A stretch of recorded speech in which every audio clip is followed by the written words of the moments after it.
What would you do if you had to go through 2008 all over again?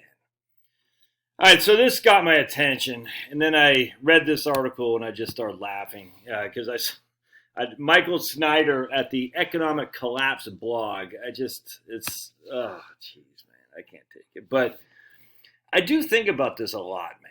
I think about this a lot. Now, I don't have my calculator. Right now, I'm sitting down 7.5% over the last 3 weeks now, 4 weeks, something like that. So I'm down 8.5%, which is off. We were down 25, 22%. The bear market, we came back up some, we're back down again. So maybe we could say that was a dead cat bounce. So we went down, we came up, we've gone back down again. Maybe we could call that a dead cat bounce. That's what we call when the market is still in a secular bear market. You have some dead cat bounces. I don't know. I don't know. No one knows. The whole thing is 200-day moving average, all that stupid. I don't know. But what I do know is the thing of 2008 scares the living bejesus out of me. So I've done the best I can, which I have Wellington, the predominant holding I have, because Wellington is about 65-70% stocks, blue chip, dividend paying, value stocks, large caps, and it has the rest in high quality government and corporate bonds. Wellington itself was down 22%, 22% in 2008. But from the top of 2007 October to the bottom of March 9th, 2009, Wellington was down 37%, man. All right, 37%. So if that can happen to Wellington, it certainly can happen to VTI, the Total Stock Index, or the Growth Fund of America, whatever you want to look at. So VTI was down, 57%? Something like that. Total stock market was down 57% from October 2000. I'm going to sneeze. Hold on a sec. So it was over 50% decline in 2007 October to March 9th of 2009. That was coming on the back, by the way, of a 9, 11, and 22% decline for the S&P 500 in the years 2000, 2001, and 2002. And starting in Q1 of 2003, the markets were down another 12% or something like that. We all forget about that because 2003 ended up on the positive side, but it was tough, man. We had a negative year 2000, negative year 2001, negative year 2002. We started Q1 of 2003 negative. It was tough back then. We didn't get it all back by the time October 2007 came around and we started the Great Decline. But so what I always look at in terms of mortgage payments, man. All right, so I have, the bulk of my money now is in a Roth, so I've already paid the income tax on that, which is, I'm telling you, huge, huge.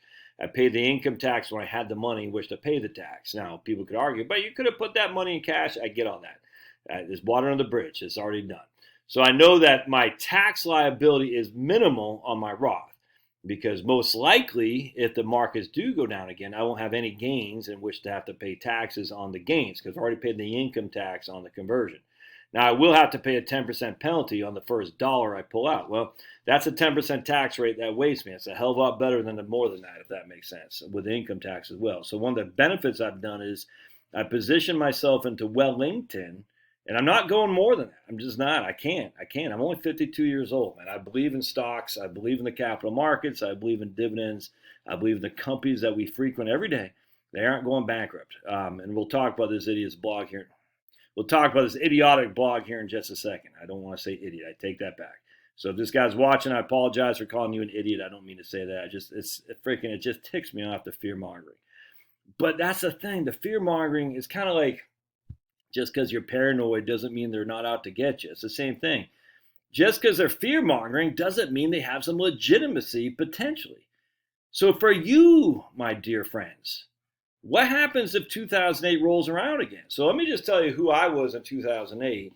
I'm trying to keep this under 10 minutes, by the way, and who I am now. So in 2008, I had just gotten off salary at Legg Mason. I was a broker at Legg Mason, which became Smith Barney.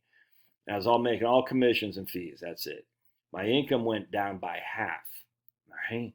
This is before the huge decline in the latter part of 2008 and going into 2009.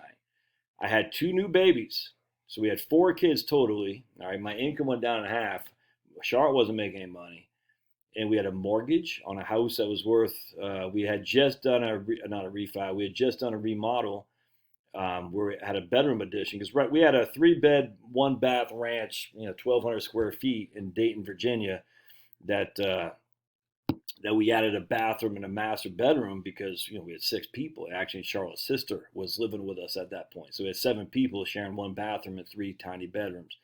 So I was making a little bit of money in 2006 and 7, enough though I felt comfortable enough to pay for via a home equity line of credit an addition. Right, and this is in the day where the markets were tearing it up, financial markets, the real estate. All right, and then all of a sudden out of nowhere, I go off salary, but I'm thinking I'm okay. I got 25 million of assets under management, some of which are fees, some of which are commissions. I should be getting okay. You know what I'm saying? And then, boom, the markets start falling off a cliff. Boom, people start saying I don't want to be in here anymore. Boom, no one's moving money. Everyone's getting laid off. It was. So not only are your own assets falling off a cliff for your clients, but those are the assets that pay your salary. Not only that, when people who are initially inclined to do business with you are saying, no, I don't want to do business because I got to protect what I got because I'm looking to retire too. And I'm going to get out of the markets 100% and just protect what I have. So it was bad, dude. It was bad. And then your debts are still sitting there knocking at the door. You still got to pay your mortgage, car loan. I think we were done with student loans at that point. I think we just paid off Chloe's hospital bills to the University of Virginia. But still, we had a mortgage because we did that addition. You know what I'm saying? So our mortgage went from, I think we had 110 to 160, 70 or something like that on the mortgage. You know what I'm saying? And car loan.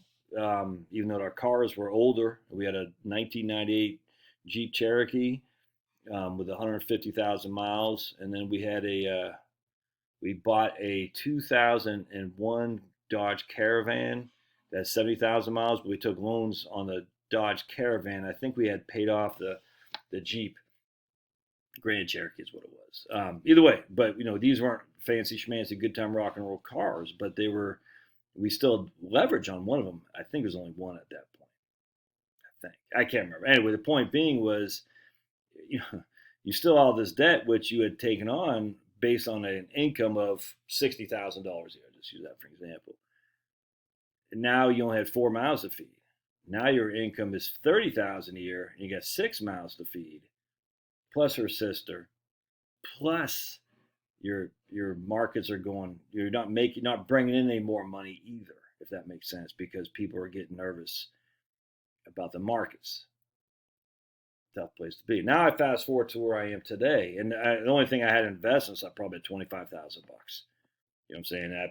That probably fell because I've always been aggressive. Probably fell to 10,000. Anyway, so fast forward, and obviously I survived to tell the story. Thankfully, but it was tough. There's a couple times there, skin of your pants tough, dude. Anyway, so we fast forward till, what was that, 15 years later, basically, and here I am. I have a hell of a lot more equity in this house, tons of equity. You know what I'm saying? I got a hell of a lot more in retirement accounts than I did. As rightly I should. It's 15 years later, dudes. You know what I'm saying? A hell of a lot less debt, but it's still scary because you're sitting there thinking, what if the markets fall off a cliff? What if no one hires you? What if YouTube says we're going to ban you because you you don't believe in certain things? What if? You don't know. But having witnessed what we saw in 2008, and it's been 15 years since, and don't be so, the markets, I don't know. I hope you've done what you can. I've said this 1,000 times, done what you can to try to avoid that. And again, for me, I'm not going to cash. I'm not doing it. Not. And so what happened in 2001, the Wellington actually was positive in both those years. I think it was 2001, the Wellington was positive. I had written a book on Wellington, which I probably should refer to. I just can't remember. But I think, back there? Yeah, right back there. There it is. Retire with Wellington. So that's it. I'm not getting out of Wellington. I'm just not. It's stupid for me. But be that as it may, Wellington is my downshift. And then my other downshift is I have tons of equity, which I did not have in 2008. Thankfully. If I was leveraged to the hilt like I was in 2008 and I had all my money in stocks, I would be selling without question to put some cash on the side. But 2000 and 2001, Wellington was up both those years. And the reason was because those large cap value stocks that had dividends. Those did fine. Now, everything got smoked in 2002, but large cap value stocks was saved the day. It was the growth stocks that killed 2001 and 2, and that growth stocks predominated the S&P 500, which why the S&P 500 got smoked those years.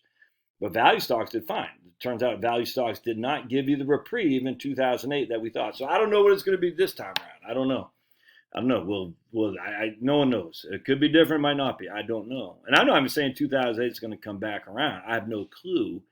But again, I'm much better positioned now, I think, than I was back then if that were to happen. And I've done, I think, my due diligence. I'm preparing for that. I hope. We shall see. I wish I had more cash, right? I use all my cash to pay off. We're putting in a addition, a back porch thing, which kind of concerns me. It's like, oh no, we're putting in a back porch, screening back porch. The same time in 2007, we put in our addition. Oh, coincidence? I don't know. But instead of taking debt, I'm paying that with cash, which would have been my emergency account if I wasn't paying for this thing. But anyway, the point being is, but if you read, I'm not going to read this to you, but if you read this, it's just tons of the same tripe about everything's bad, and I just chuckle at this stuff. I'm so sick of it. We are about to experience the consequence of literally decades of exceedingly foolish decisions. Enjoy the rest of the summer while you can, because the U.S. economy is only going to go downhill from there. Just like we saw in 2008, huge numbers of evictions and foreclosures are on the horizon. The middle class is going to be absolutely eviscerated by this crisis. Why? Why is there going to be, why? There's no one out there who's 100% loan to value anymore. There's somebody, but I'm just saying back then, do you not remember? I'm going to cut this short. Hold on a second. You could get a home equity line at like 100 to 105 to even 100% loan to value. It was nuts. Bankers were giving you more money to borrow against your home than your home was worth. Or at least 100%. No one's doing that anymore. So people got equity, dude. Anyway. All right, I'm going to let you guys go. God bless. Let me know what you're thinking is there. We'll see you.